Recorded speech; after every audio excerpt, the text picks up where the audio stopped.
Sometimes the kindest intentions lead to the most devastating discoveries. What began as a heartfelt surprise for my wife turned into the worst day of my life. One hotel room, one unexpected moment, and nearly 20 years of marriage hanging by a thread. People always say that what happens behind a hotel door stays there. They're wrong. Some secrets refuse to stay buried. My name is Daniel Carter. I'm 50 years old, and until that week, I believed I had a happy marriage. My wife, Olivia, and I had been together for almost 2 decades. We were raising 2 amazing children, our 15-year-old son, Ethan, who seemed to grow taller every time I looked at him, and our 10-year-old daughter, Emma, who still believed her father could fix anything. That Wednesday morning started like every other morning while Olivia was away on business. I was juggling breakfast, school schedules, and trying to drink enough coffee to function. Ethan barely looked up from his phone.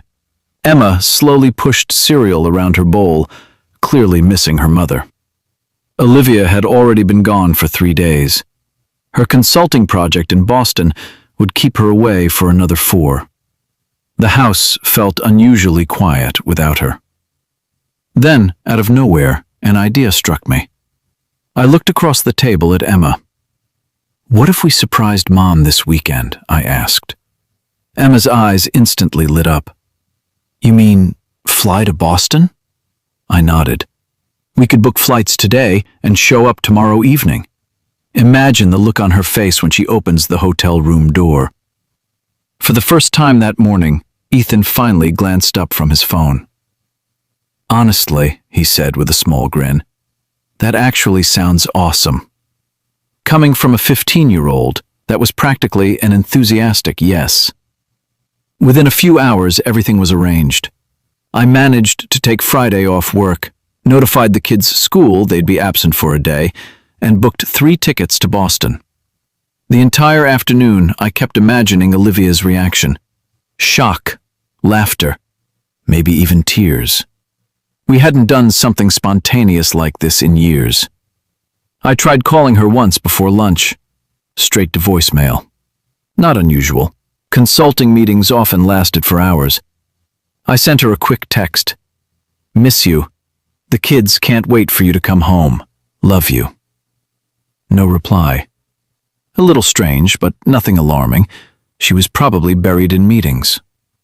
That evening, while packing our bags, I called again. Still voicemail.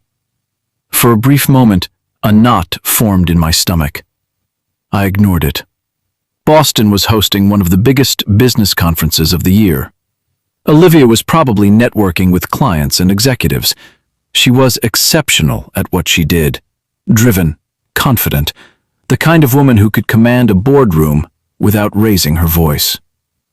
Later that night, as I tucked Emma into bed, she hugged her favorite stuffed rabbit and smiled up at me. "Do you think Mommy will cry when she sees us?" I kissed her forehead. "Maybe," I said softly. "I think it's going to be the best surprise she's ever had." I couldn't have been more wrong. I had no idea that the real surprise wasn't waiting for Olivia. It was waiting for me. The flight to Boston was only a few hours long, but it felt endless. Ethan disappeared behind his headphones. Emma talked non-stop about everything she wanted to tell her mom. She had made a list on her tablet. Stories from school, a drawing she'd finished, a joke she'd been saving for days. I smiled every time she spoke, but underneath that smile, something didn't feel right. Before boarding, I called Olivia 3 more times. Nothing. No ringing, just voicemail. I sent another message. "Hope your meetings are going well. We miss you." The message showed as delivered. Still no response. "Dad," Ethan finally asked, removing one earbud, "why do you keep checking your phone?" I forced a casual smile. "Just making sure the rental car reservation went through." It wasn't true. The truth was much harder to admit. During nearly 20 years of marriage, Olivia had never disappeared like this. No matter how busy she was, she always found a few minutes to call the kids. Always. As our plane descended toward Boston, that uneasy feeling settled deeper inside me. I kept telling myself I was overthinking. I wanted to believe that. I really did. But sometimes, your heart notices the truth long before your mind is willing to accept it. By the time we landed at Logan International Airport, it was already evening. I tried calling Olivia one more time while we waited for our luggage. This time, the phone rang. For a brief second, relief washed over me, but she still didn't answer. I left a voicemail, keeping my voice light and casual. "Hey Liv, just checking in. Call me when you get a chance." The process of picking up our rental car turned into a disaster. The reservation had been entered incorrectly, the line moved painfully slowly, and Emma asked to use the restroom twice before we finally made it outside. By the time we were driving toward downtown Boston, it was after 8 o'clock. The worst of the rush hour traffic had passed, but the city was still alive. Restaurants glowed behind large windows, people crowded the sidewalks, and headlights reflected across the wet streets. "I'm starving," Emma complained from the back seat. "Same," Ethan added, finally looking away from his phone. "Can we eat before we see Mom?" "Let's get to the hotel first," I said. "Maybe Mom can come with us for a late dinner." As we got closer to the hotel, the tight feeling in my stomach returned. I tried Olivia again. No answer. The hotel's revolving doors swept us into a bright, elegant lobby lined with marble floors and soft golden lighting. Emma looked around with wide eyes. "This place is so fancy." Olivia's company always booked expensive hotels for its consultants. They considered it part of maintaining a professional image. "Why don't you two wait over there?" I said, pointing toward a row of comfortable couches. "I'll check us in and find out which room Mom is staying in." Emma bounced excitedly on her toes. "Can we surprise her right away?" "That's the plan," I replied, forcing enthusiasm into my voice. I walked toward the front desk, unaware that every step was bringing me closer to the moment that would change our lives. A young receptionist greeted me with a polished smile. "Good evening, sir. How may I help you?" "I'd like to check in," I said. "And I'm also trying to reach my wife. She's staying here under the name Olivia Carter." The receptionist typed quickly. "Yes, Mrs. Carter is currently staying with us. Would you like me to call her room?" "Yes, please." She picked up the phone and waited. After several seconds, her expression changed. "I'm sorry, there's no answer. Could you try once more?" She called again. Still nothing. "I'm sorry, sir, no response." "That's fine," I said.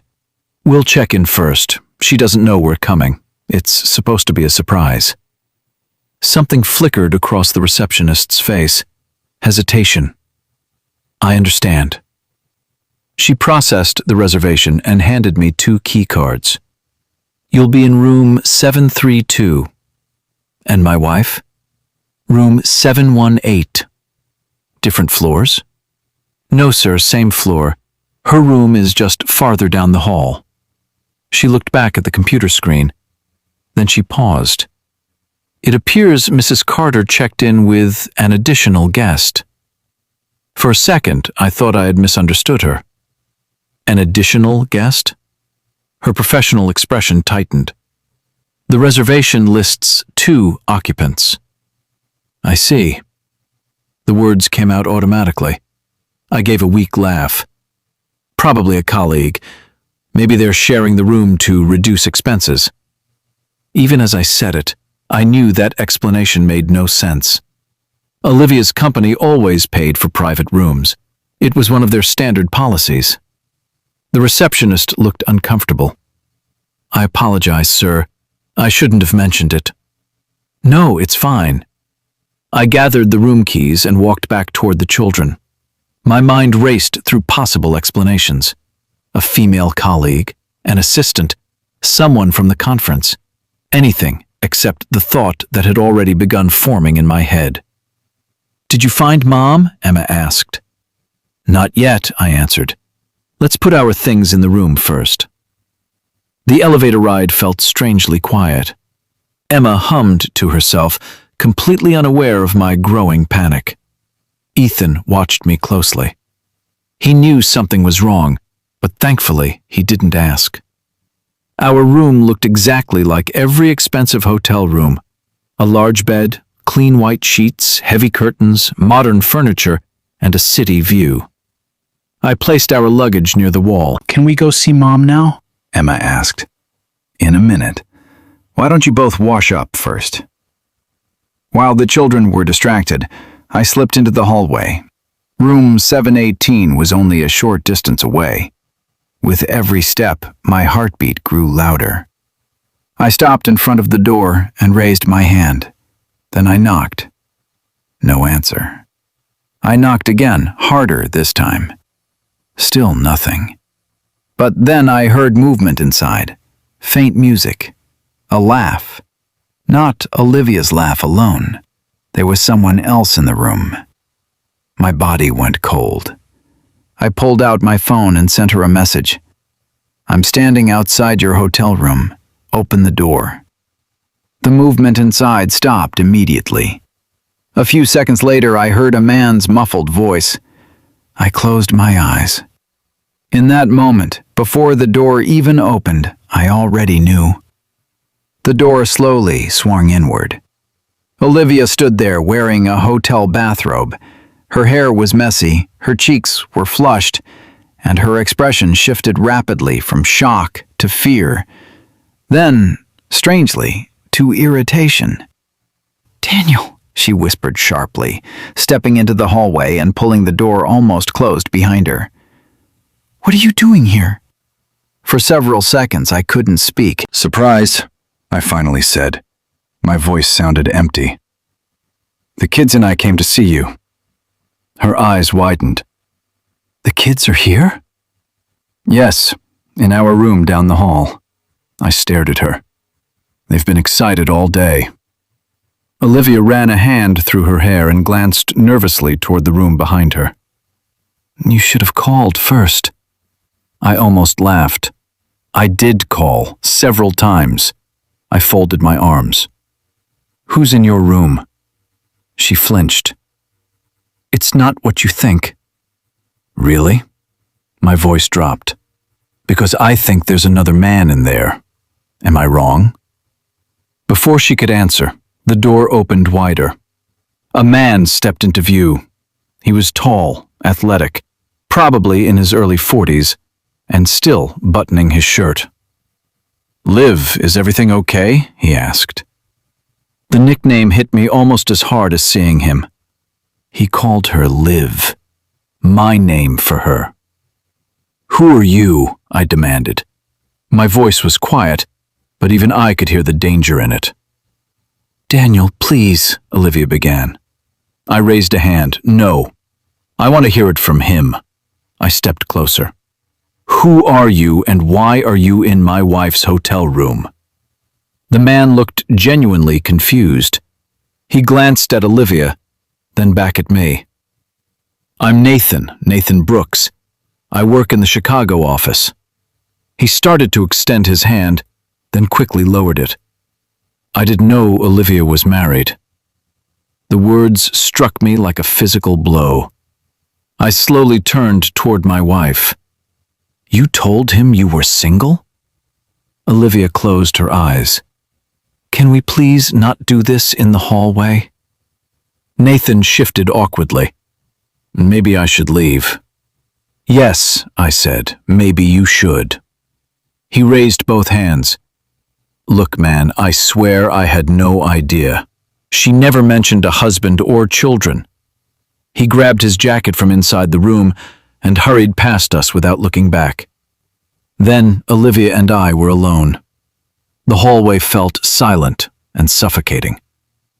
"Almost 20 years," I said. My voice trembled despite my effort to control it. "Almost 20 years together. And this is what you do during business trips? It's not like that, she snapped. You don't understand. Then explain it. I stared directly into her eyes. Explain why our children flew here to surprise their mother, only to find out she was sleeping with another man. Olivia looked away. You should have called first. That sentence broke something inside me. I stared at her in disbelief. Are you actually blaming me because I didn't warn you before catching you cheating? Lower your voice, she hissed, glancing nervously down the hallway. The kids are waiting, I said. Emma has been talking about seeing you all day. What exactly do you want me to tell her? For the first time, real guilt appeared on Olivia's face. Give me 5 minutes, she whispered. Let me get dressed. I'll come to your room. I turned away, then stopped. How long has this been going on? She couldn't meet my eyes. This was the first time. It was a mistake. But Nathan's words echoed in my head. I didn't know Olivia was married.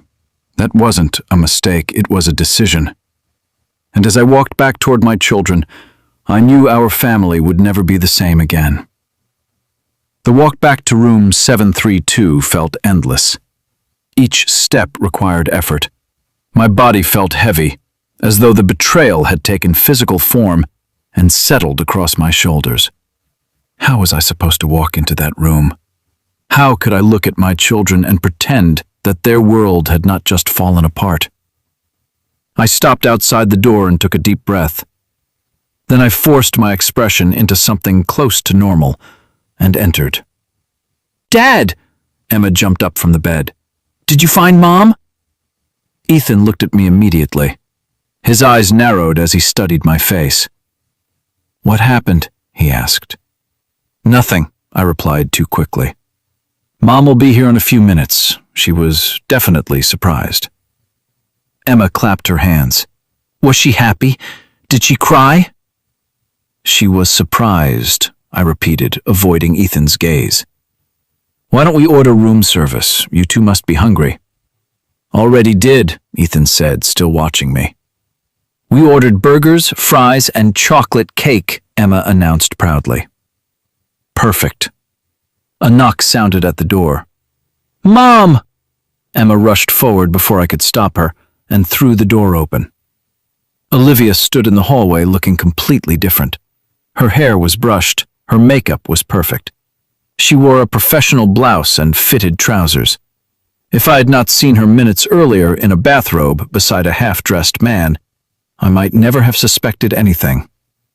Mommy! Emma wrapped her arms around Olivia's waist.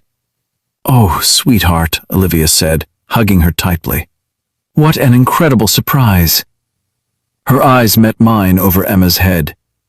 There was a silent plea in them. Pretend everything is normal, just for the children. Ethan remained seated on the edge of the bed. Hey, Mom, he said flatly. Olivia crossed the room and kissed the top of his head. Hey, buddy, I swear you've grown since I left. It's been less than a week, he replied. An uncomfortable silence followed. Emma quickly filled it by excitedly telling Olivia every detail of our trip. Olivia listened, smiled, and nodded in all the right places, but she kept glancing at me. Dad said we could all have dinner together, Emma finished. Room service is bringing burgers. Olivia's smile faltered. That sounds wonderful, but I have an important client dinner tonight. A bitter laugh escaped me before I disguised it as a cough. Emma's face fell. But we came all this way to see you. I know, sweetheart, and I'm so happy you did. Olivia crouched in front of her. I promise tomorrow I'll spend the whole day with you. We can see the city and do anything you want. Then she looked at me. Daniel, can I speak with you in the hallway? Ethan rolled his eyes. Very subtle, Mom. I followed her outside, leaving the door slightly open. A client dinner? I asked. Is that what you're calling it now? Her polished expression cracked. "Daniel, please. I need time to figure this out."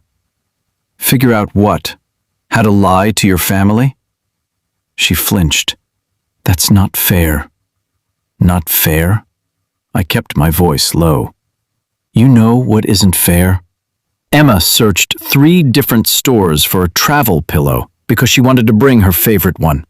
Ethan actually helped me book the flights. Do you have any idea how excited they were to see you? Tears filled Olivia's eyes. "I made a terrible mistake, I know that. But please don't tell the children yet." "So I'm supposed to act as if nothing happened?" I laughed bitterly. "I'm supposed to smile while you go to your important dinner?" "It really is a client dinner," she insisted. "Nathan won't be there. This account is worth millions to the company. I can't miss it." I looked at her and realized I barely recognized the woman standing in front of me. "Your career? That's what you're worried about right now?" "No, of course not." She rubbed her temples. "I'm trying to save whatever I can from this disaster. Please, give me one night. Tomorrow we'll talk and decide what to do." "There's nothing to decide tonight." I stepped away from her. "You cheated on me. You lied to that man. You lied to our children. And I have no idea how long you've been living this other life." "There's nothing to decide tonight." I stepped away from her. "You cheated on me. You lied to that man. You lied to our children. And I have no idea how long you've been living this other life." "It wasn't another life," she whispered. "It was one mistake." I remembered Nathan standing in the doorway, the confusion on his face, the way he said she had never mentioned a husband or children. "Save it." I turned toward our room. "Go to your dinner. I'll take care of the kids." "What are you going to tell them?" "I haven't decided yet." My hand rested on the door handle. "But unlike you, I don't lie to my children." When I stepped back into the room, Emma was sitting cross-legged on the bed, happily dipping a French fry into ketchup. "Is Mom staying for dinner?" she asked. I swallowed. "Not tonight, sweetheart. She has an important work meeting she can't miss." Her excitement vanished. "But we came all this way to surprise her." "I know." I sat beside her and pulled her close. And she was definitely surprised. She just has to finish one last work commitment. Tomorrow, she'll spend the whole day with us. Across the room, Ethan watched me carefully. "Where is she going?" he asked. "A client dinner." The lie tasted bitter. He gave me a long look. "Right." Then he returned to his phone, though I could tell he was no longer paying attention to it. Emma recovered quickly, as children often do. "Can we go see Boston Harbor after dinner?" she asked. "My friend Madison said there are boats with lights everywhere." The thought of walking around the city while my marriage was collapsing felt impossible. But then I looked at her hopeful face. "Sure," I said. "Why not?" "Yes!" She grabbed another fry. "This is still the best surprise ever." Ethan looked up at me again. One raised eyebrow was enough to tell me he knew I was hiding something. I gave him a small shake of my head. "Not now. Later." He understood. After dinner, we left the hotel and walked toward the harbor. The night air was cool, and the city lights reflected across the dark water. Emma skipped several steps ahead of us, pointing excitedly at every boat she saw. Ethan walked beside me in silence. For several minutes, neither of us spoke.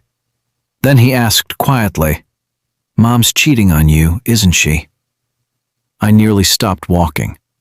His question was so direct that for a moment, I didn't know how to respond. "Ethan, just tell me the truth, Dad." He kept his hands deep in his jacket pockets. "I'm not a little kid anymore." I looked ahead. Emma had stopped near the railing to stare at a large yacht.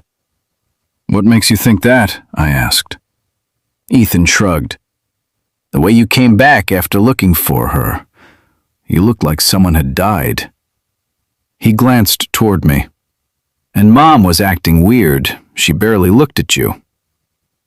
He was too observant, far too mature for what was happening. "I don't want to lie to you," I said quietly, "but this is complicated adult stuff. I'd rather know the truth than keep wondering what's happening to our family." I drew in a deep breath. The cold air burned my lungs. "Yes," I admitted. "I found your mother with another man." Ethan's jaw tightened, but he didn't look surprised. I knew something was wrong. "What do you mean?" "Ever since she started taking more consulting trips, she's been different." His voice remained calm, but there was hurt beneath it. "She's always texting someone. She stays late at work. She leaves the room when her phone rings." A wave of nausea rolled through me. Had everyone noticed except me?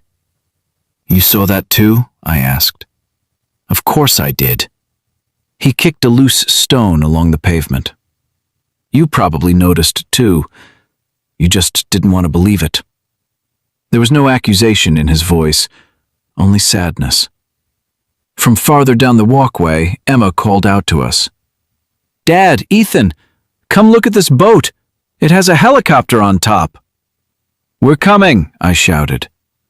Then I looked back at my son. "What happens now?" he asked. "Are you getting divorced?" The word hit me harder than I expected. "I don't know." I put a hand on his shoulder. "This just happened. Your mother and I have a lot to figure out." He stared at the water. "But whatever happens between us, nothing will change how much we love you and Emma." Ethan let out a humorless laugh. "If she loved us, she wouldn't have done this." "It's more complicated than that." "Is it?" His voice hardened. "This isn't like forgetting to pay a bill. She chose to do it." Part of me wanted to defend Olivia, not because she deserved it, but because she was still his mother. Yet I couldn't deny the truth in his words. We reached Emma, who was pressed against the railing. "Look," she said. "It's bigger than our house." I lifted her onto my shoulders so she could see better. "It is pretty impressive." She began talking excitedly about what it would be like to live on a yacht. Beside us, Ethan stood quietly, looking much older than 15. When Emma became distracted by another boat, he leaned closer to me. "Don't tell her yet." I looked at him. "She still thinks Mom is perfect." "I won't tell her tonight," I promised. "But eventually, we'll have to explain something." He nodded. Then, unexpectedly, he leaned against my side. It was the closest thing to a hug he had given me in years. "We'll be okay, Dad," he said softly. "You, me, and Emma." For a second, I couldn't speak. My 15-year-old son was trying to comfort me. It nearly broke my heart. At the same time, it gave me strength. "Yes," I said, putting an arm around his shoulders. "We'll be okay." By the time we returned to the hotel, Emma was barely awake. She rested her head on my shoulder as I carried her through the lobby. "I'm tired, Daddy," she murmured. "I know, sweetheart. We're almost there." Ethan walked beside us without speaking. The truth now stood between us like a silent promise. When the elevator doors opened on our floor, my stomach sank. Olivia was standing outside our room. Her arms were crossed, and one foot tapped impatiently against the carpet. The moment she saw us, her expression changed to concern. "Where have you been?" she demanded. "I've been calling for hours." "We went to the harbor." I adjusted Emma in my arms. "I left my phone in the room." Ethan walked straight past his mother. He swiped the key card and entered without saying a word. Olivia stared after him. "Ethan, what's wrong?" He ignored her. The door closed behind him. Her eyes snapped back to me. "What did you tell him?" "The truth." Her face went pale. "You had no right to do that without talking to me first." "Keep your voice down." I glanced at the half-asleep child in my arms. "And I had every right. You lost the privilege of controlling the story when you decided to betray this family." She stepped back. "Daniel, please, can we talk about this calmly?" "How was the client dinner?" Her expression tightened. "Productive. We secured the account." "Congratulations." I couldn't keep the bitterness from my voice. "At least your career is going well." "That's unfair." I stared at her. "Unfair?" My voice remained low, but the anger beneath it was unmistakable. Our son now knows his mother cheated on his father. Our daughter is going to realize something is wrong soon enough. Nothing about this is fair. Emma stirred in my arms. "Daddy, why are you and Mommy fighting?" Olivia's eyes filled with tears. "We're not fighting, sweetheart," she said quickly. "We're just having a grown-up conversation." "It sounded like fighting," Emma mumbled. I gently rubbed her back. "It's okay, princess. Let's get you ready for bed." I moved past Olivia and entered the room. Ethan was sitting on the edge of his bed with headphones on, staring at the wall. He didn't acknowledge his mother when she followed us inside. I helped Emma change into her pajamas and tucked her beneath the blanket. Her eyes were already closing. "Good night, baby girl." "Good night, Daddy." She turned her head toward Olivia. "Good night, Mommy." Olivia stood awkwardly at the end of the bed, as though she no longer knew where she belonged. "Good night, sweetheart." She leaned down and kissed Emma's forehead. Once Emma was asleep, Olivia looked toward the door. "Can we talk in my room?" I glanced at Ethan. "Will you be okay here?" He removed one headphone. "I'm fine." Then he looked at his mother. "Go talk. Figure out whatever this is." His voice was flat. Olivia flinched, but she said nothing. I followed her into the hallway. We walked silently toward room 718, the same room where I had found her with another man only a few hours earlier. She unlocked the door and stepped inside. The room had been cleaned. The bed was perfectly made. The glasses were gone. Every visible trace of what had happened had disappeared, but I could still feel the betrayal in the air. "Ethan hates me," she said. "He doesn't hate you." I remained near the door. "He's hurt. We all are." Olivia sat on the edge of the bed. For the first time that night, her composure completely collapsed. "I made a terrible mistake. You weren't thinking about us at all. I don't even know where to begin." "Start with the truth." She looked up at me. "What do you want to know? How long has this been going on?" She hesitated. It lasted only a second, but it was enough. "This was the first time," she said. I shook my head. "Nathan said he didn't know you were married.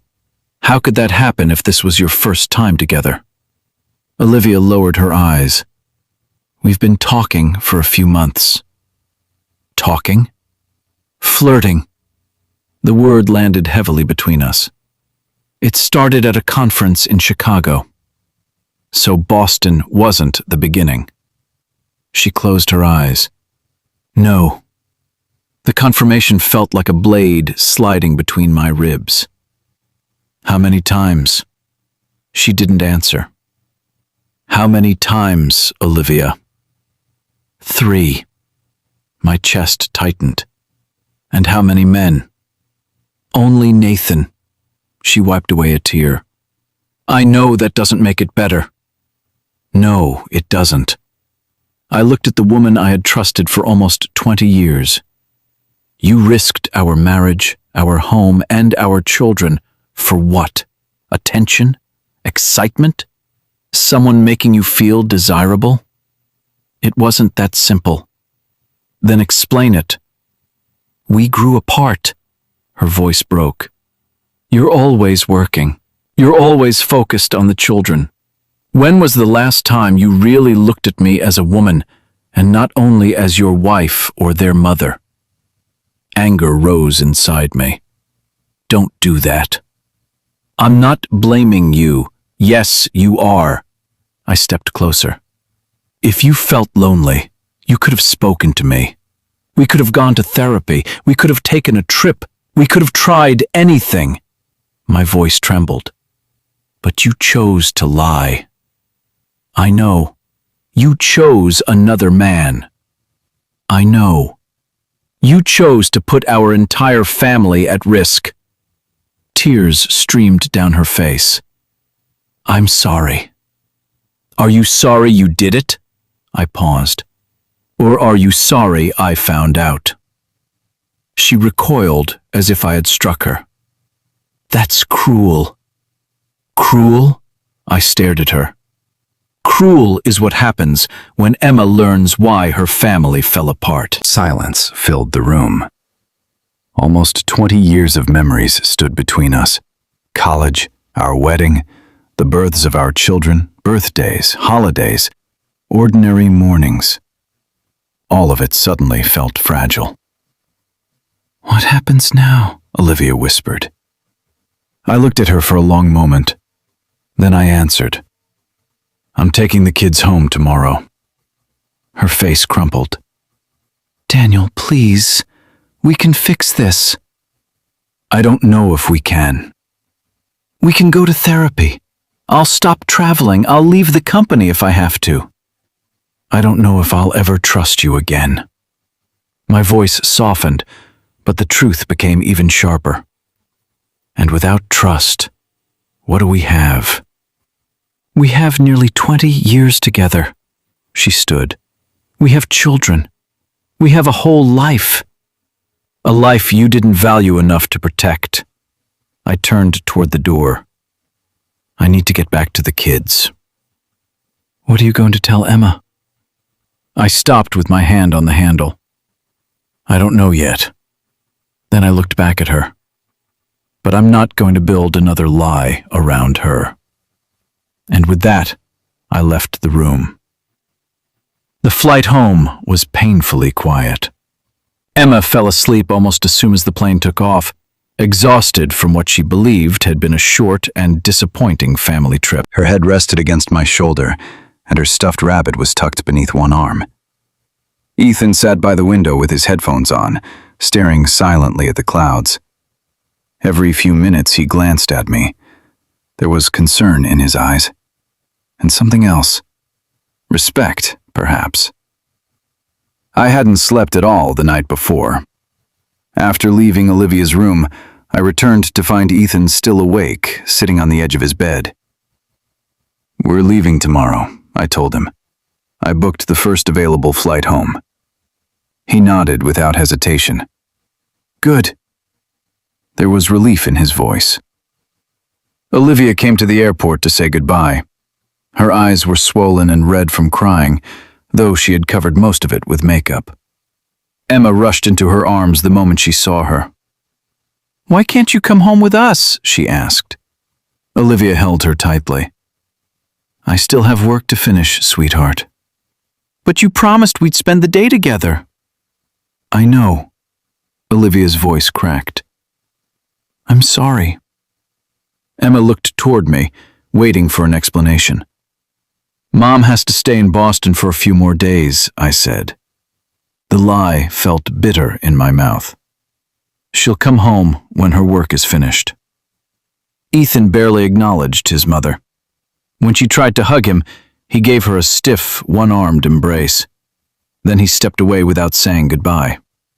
Olivia watched him walk toward the boarding gate. The pain on her face was unmistakable, but I couldn't bring myself to comfort her. She had created this distance. Now all of us had to live inside it.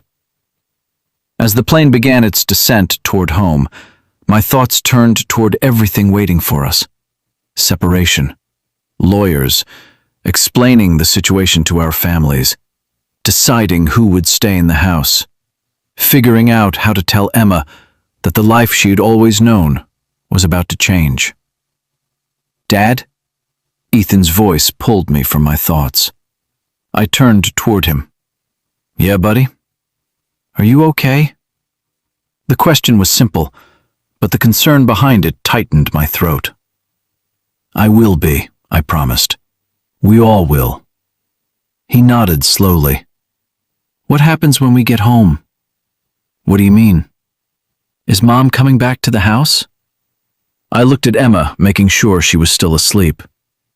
"She'll come back eventually," I said quietly. "But your mother and I need to decide what's best for everyone." "You mean divorce?" He didn't say it like a question. "Maybe."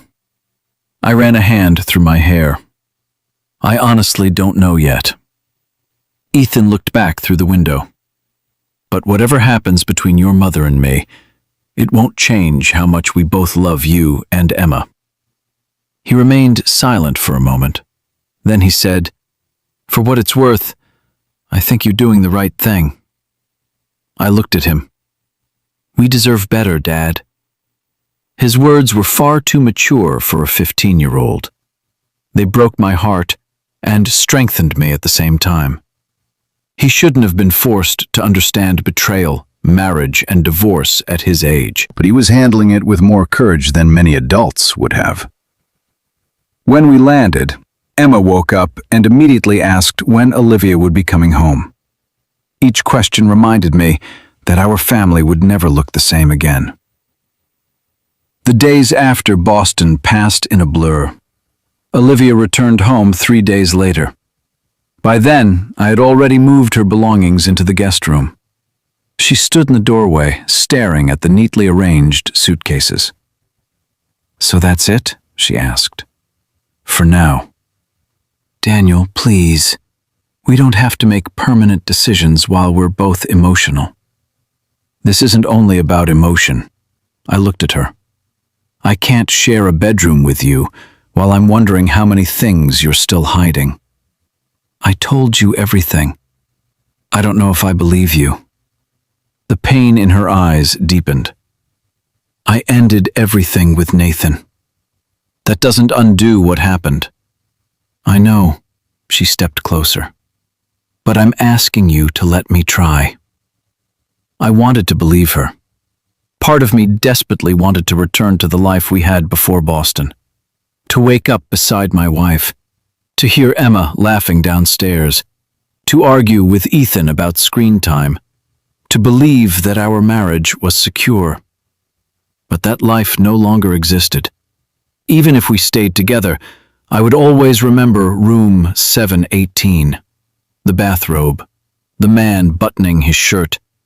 The words, "I didn't know she was married." Trust takes years to build. It can disappear in a matter of seconds. That night, Olivia slept in the guest room. The next morning, she tried making breakfast for the children. Emma acted almost normal, though she kept asking why her mother wasn't sleeping in our bedroom. Ethan refused to come downstairs until Olivia had left for work. "He can't avoid me forever," she said. "He needs time. He hates me. He's hurt. And you?" I looked at her across the kitchen. "What do you feel?" I considered the question. Everything. Anger, grief, disbelief, love, hatred. Even after what she had done, some part of me still loved her. That was the most painful truth of all. A week later, Olivia moved into a furnished apartment downtown. We told Emma that we needed some time apart because we had been having serious problems. She cried for hours. "Did I do something wrong?" she asked. The question destroyed me. "No, sweetheart," I held her tightly. "None of this is your fault." "Then why can't Mommy stay?" "Sometimes adults hurt each other, and they need space to decide what happens next. Do you still love her? I looked toward Olivia. She was standing across the room with tears streaming down her face. Yes, I said honestly.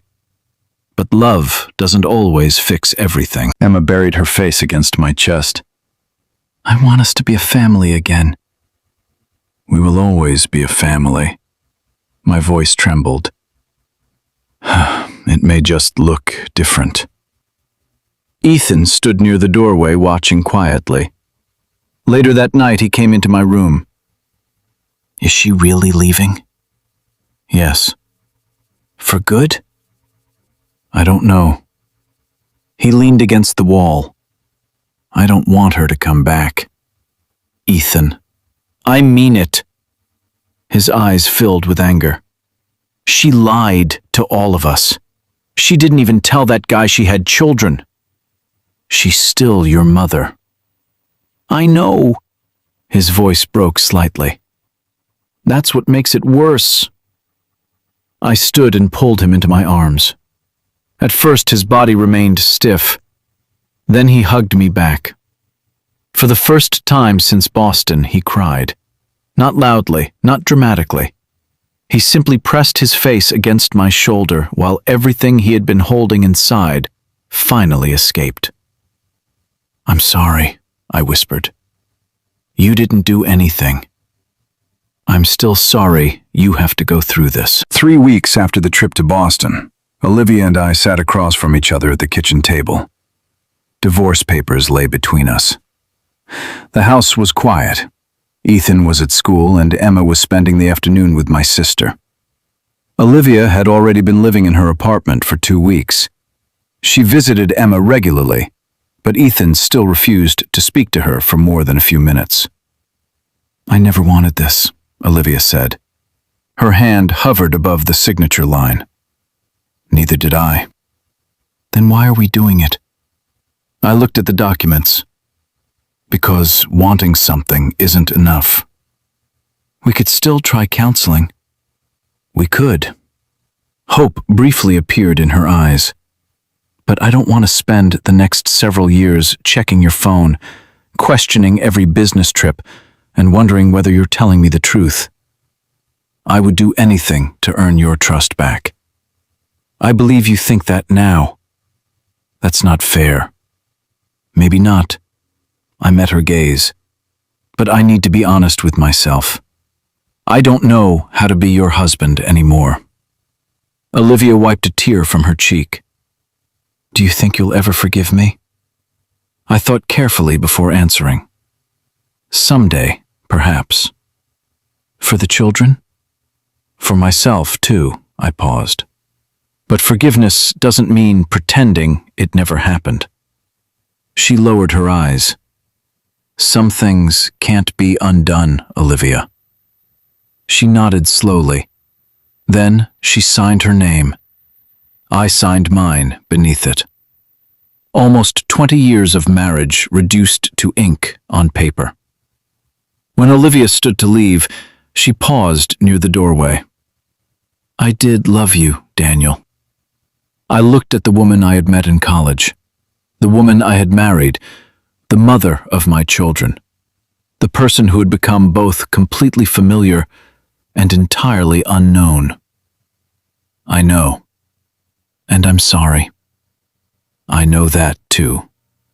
She waited, perhaps hoping I would stop her. I didn't. The door closed behind her. I expected to feel destroyed. Instead, beneath the grief, I felt something unexpected. Relief. The pain was still there. It would remain for a long time. But for the first time since standing outside room 718, I could imagine a future beyond the betrayal. That evening, Ethan and Emma came home. Emma climbed onto the couch beside me and rested her head against my chest. Ethan sat on the other side, pretending to scroll through his phone while staying close enough that our shoulders touched. Our family was different now. Smaller, wounded, uncertain. but it was still a family. And as I sat there with my children beside me, I finally understood something. A broken life doesn't always remain broken. Sometimes, the pieces form something new, something quieter, something stronger. We would heal. We would move forward. And somehow, together, we would be okay.